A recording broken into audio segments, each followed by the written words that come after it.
નમસ્કાર, આપનું હાર્દિક સ્વાગત છે એજ્યુકેશન ગુજરાત ચેનલમાં. આજે આપણે ધોરણ 9માંના મેથ્સ વિષયનો ચેપ્ટર ચોથો દ્વિચલ સુરેખ સમીકરણો પ્રેક્ટિસ વર્કનું સ્વાધ્યાય 4.3 શીખવાના છે. ચેપ્ટરનો છે આ 5મો પાઠ. અગાઉ આપણે 4 પાઠમાં સ્વાધ્યાય 4.1, 4.2 શીખી ગયા. ચેનલ પર નવા આવ્યો ચેનલ સબસ્ક્રાઈબ કરો, વિડીયોમાં લાઈક શેર કરજો. પ્રશ્ન પહેલો છે, જેની પર બિંદુ 3 ને 5 હોય, એટલે કે એક્સ ઉપર 3 અને વાય ઉપર 5 હોય તેવી 4 રેખાઓના સમીકરણ આપવાના છે. એક્સ ઉપર 3, વાય ઉપર શું છે 5, તેવા સમીકરણ બનાવે. બરાબર. હવે એક્સ અને વાયનો પેલા સરવાળો આપણે કરશું, સરવાળાવાળું સમીકરણ. તો એક્સ વત્તા વાય, 3માં 5 ઉમેરી એટલે શું થાય 8. આ પહેલું સમીકરણ આપણે મળી ગયું. બીજું આપણે કરશું વાયમાંથી એક્સ બાદ, વાય માઇનસ એક્સ. 5માંથી 3 બાદ કરી એટલે શું આવે 2. ત્યારબાદ ત્રીજું સમીકરણમાં આપણે 2 ગણા કરી દઈશું. એક્સ છે એના કરતાં વાય છે 2 ગણા કરશું. કેટલા? આ છે એક્સ એટલે કે 3 છે. આ એક્સ અહીંયા શું થશે 3 વત્તા 2 વાય શું થશે 5 2 ને 10, 3 વત્તા 10 બરાબર શું થયા 13. તો અહીં આપણે 13 આવશે. એક્સ વત્તા 2 વાય કરશું, જ્યારે વાય 2 ગણા કરશું ત્યારે આપણે 13 મળે. અને ચોથું મળશે આપણે હવે એક્સ 2 ગણો કરશું. એક્સ 2 વાય, 2 એક્સ વત્તા વાય બરાબર શું થશે? હવે એક્સ 2 ગણો કરવાનો એટલે 6 થયા, વત્તા વાય કેટલો છે 5. તો 6 ને 5 કેટલા થાય 11. તો અહીંયા મળશે આપણે 11. તો આપણે અહીંયા 1 2 3 ને 4, ચારે 4 રેખાના સમીકરણ મળી ગયા કેના બિંદુ ઉપરથી. બીજો પ્રશ્ન, જેના પર બિંદુ -2 અને વાય છે 4, તો આવી 4 રેખાના સમીકરણ આપવાના છે. જ્યાં એક્સ છે -2 હોય અને વાય બરાબર 4 હોય. તો બેનો સરવાળો કરીએ, એક્સ વત્તા વાય. એક્સ વત્તા વાય કરીએ આપણે તો -2 વત્તા 4 અહીંયા. તો 4માંથી 2 જાય એટલે 2, મોટા આંકડાની સંખ્યા છે પ્લસ છે. તો અહીં આપણે એક્સ વત્તા વાય કરશું પેલું સમીકરણ, તો આપણે 2 મળશે. બીજું, હવે એક્સ ઓછા વાય કરશું તો શું મળશે? એક્સ તો -2 છે અને વાય ઓછા કરશું એટલે -4. ઓછો હતા મોટા આંકડાની નિશાની, 4 વત્તા 2 એટલે 6, પણ મોટા આંકડાની સંખ્યા છે માઇનસ એટલે -6. બરાબર મળશે આપણે -6.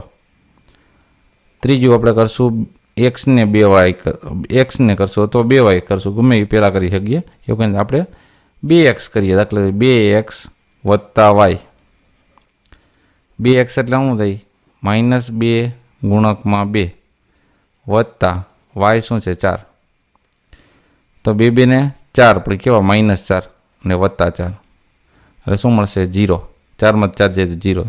આના બરાબર આપણે મળશે 0. ચોથું, હવે વાય આપણે 2 ગણો કરશું તો એક્સ વત્તા 2 વાય. એક્સ શું છે -2 વત્તા 2 વાય એટલે કે 4 2 ને 8, 8માંથી 2 જાય તો 6, મોટા આંકડા છે પ્લસ જ છે.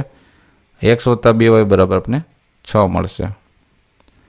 ત્યારબાદ પ્રશ્ન નંબર 3 છે, બિંદુઓ 3 0 અને 4 0 માંથી પસાર થતી રેખાનું સમીકરણ નીચે પૈકી કયું હોય છે? તો હવે આમાં એક્સ આપને મળી ગયો છે 3 અને વાય બરાબર છે 4. બરાબર. તો આમાં 4 ને 3 આપણે 2 અલગ અલગ પોઈન્ટ બિંદુ છે. આ બિંદુ આનો 3 એક્સ અને આનો છે વાય, અલગ અલગ બિંદુ છે. તમે ખાસ ધ્યાન આપજો. તો આ 2 ને ગુણાકાર કરવો પડે. શું કરવો પડે? ગુણાકાર. તો 4 3 ને 12, એટલે 12 કરવા હોય તો એક્સને કેટલા વડે ગુણવા પડે?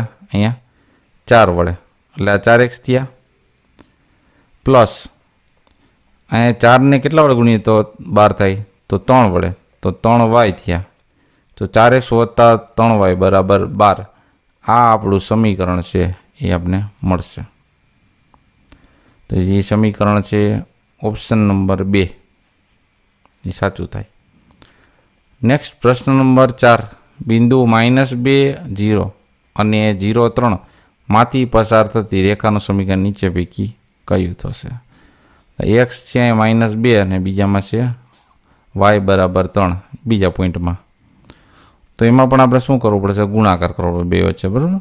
એટલે આપણે જવાબ મળશે 3 2 6, પણ બેમાંથી એક માઇનસ હોય ને એટલે -6 આવશે. હવે શું કરવું પડે? -2 ને કેટલા વડે ગુણીએ તો -6 થાય? તો 3 વડે. 3 વડે ગુણીએ એટલે એ શું થઈ જશે? -6 3x આવશે. અને 3 ને -2 વડે ગુણીએ એટલે -6 થાય તો -2y થશે, બરાબર -6. આ -2 ને કેટલા વડે ગુણીએ તો -6 થાય? તો 3 વડે ગુણીએ એટલે -6 થાય. પછી x લગાડી દીધો. પછી 3 ને કેટલા વડે ગુણીએ તો -6 થાય? તો -2 વડે, -2y બરાબર -6. તો આપણું અહીંયા સમીકરણ મળે છે, જે ઓપ્શન નંબર છે 3. નેક્સ્ટ એના પછી પ્રશ્ન નંબર છે 5મો. જો બિંદુ 2 3 એટલે કે x બરાબર 2 y બરાબર 3 છે, તો સમીકરણના 3x વત્તા ay બરાબર 18માં આલેખન પરથી એની કિંમત આપણે મેળવવાની છે. સમીકરણ છે 3x વત્તા ay બરાબર 18. હવે એક્સની કિંમત શું છે? તો કે 2, તો અહીંયા મૂકી દે 2 વત્તા એ, અને વાયની કિંમત છે 3 બરાબર 18. 3 2 ને 6 વત્તા 3a ગુણાકાર કરી એટલે શું થઈ ગયા? 3 થઈ ગયા બરાબર 18. 3 તો ડાબી બાજુ જ રહેશે, 18 જમણી બાજુ જ રહેશે. આ +6 હતા બરાબરની જમણી બાજુ એટલે -6 થઈ ગયા. એટલે 3 બરાબર 18માંથી 6 બાદ કરીએ આપણે એટલે આવશે 12. ત્યારબાદ શું થશે? તો આ ગુણાકારમાં છે 3 બરાબરની આ બાજુ આવશે ભાગાકારમાં એ બરાબર 12/3. 4 3 12. આ 3 3 રદ થઈ ગયા એટલે એ બરાબર 4 આપને કિંમત મળશે. ત્યારબાદ પ્રશ્ન નંબર 6 છે. જો બિંદુ -2 ને 5 એ સમીકરણમાં ax વત્તા 3y બરાબર 7 છે, તો આલેખન પરના બિંદુ એની કિંમત મેળવો. સમીકરણ શું છે? ax વત્તા 3y બરાબર 7 છે. એમાં એક્સની કિંમત શું છે? -2. એ પછી કાઉન્સમાં મૂકીએ -2 વત્તા 3, વાયની કિંમત મૂકશું આપણે 5 બરાબર 7.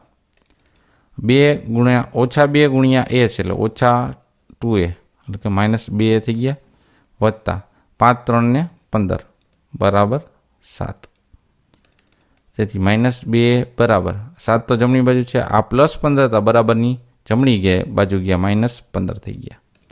તેથી -2 બરાબર 15માંથી 7 બાદ કરીએ એટલે 8 આવે, પણ કેવા માઇનસની નિશાની મોટી છે એટલે -8.